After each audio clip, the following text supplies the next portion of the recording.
Tired of dealing with annoying flies, fruit flies, and gnats in your home? The Zevo Flying Insect Trap is your ultimate solution. Don't wait. Check out the link in the video description now to get your Zevo Flying Insect Trap on Amazon and enjoy a bug-free home today.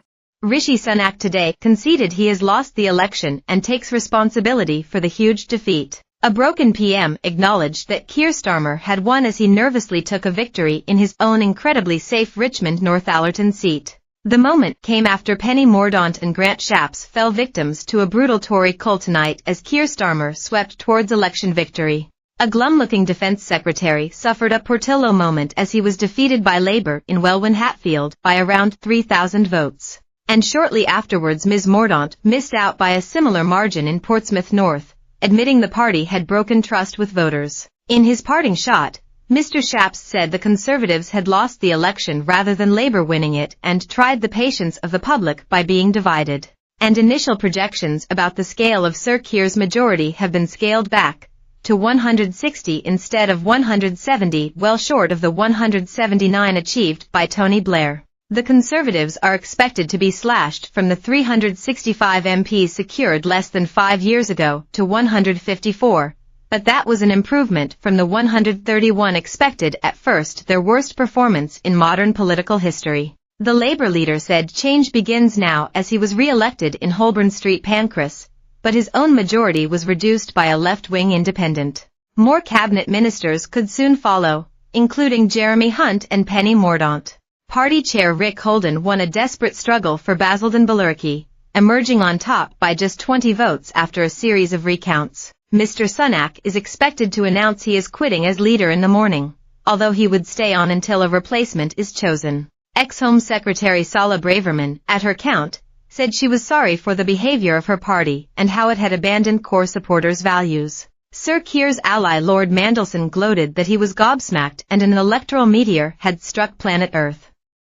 He said it would have required a Superman to save the Tories, and Rishi Sunak is not Superman. Shadow Health Secretary Wes Streeting was in tears as he was told the figures on live TV. In other rollercoaster developments tonight, less than an hour before the exit poll dropped, Downing Street released a dissolution honours list sending 7 Tories and 8 Labour politicians to the Lords.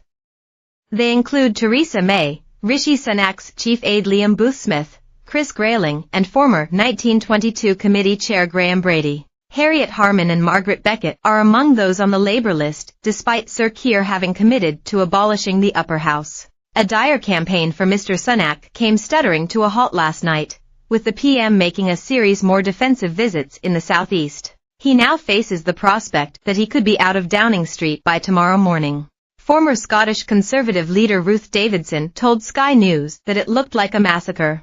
A host of big beasts including Mr Hunt in Godalming Ash will now be waiting nervously to see if they fall victim to the Labour and Lib Dem onslaught. Home Secretary James Cleverly and even ex-PM Liz Truss are thought to be at risk. The Tories have quickly plunged into a dangerous new phase of crisis, with questions over whether it can even survive amid the challenge from reform. A former cabinet minister who regarded their own significant majority as under threat said Mr Sunak had knifed Boris Johnson and would be remembered as the worst PM ever.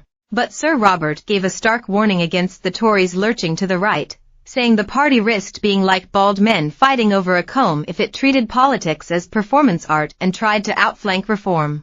Sir John Curtis told the BBC, "It looks as though reform may win more seats than many polls suggested.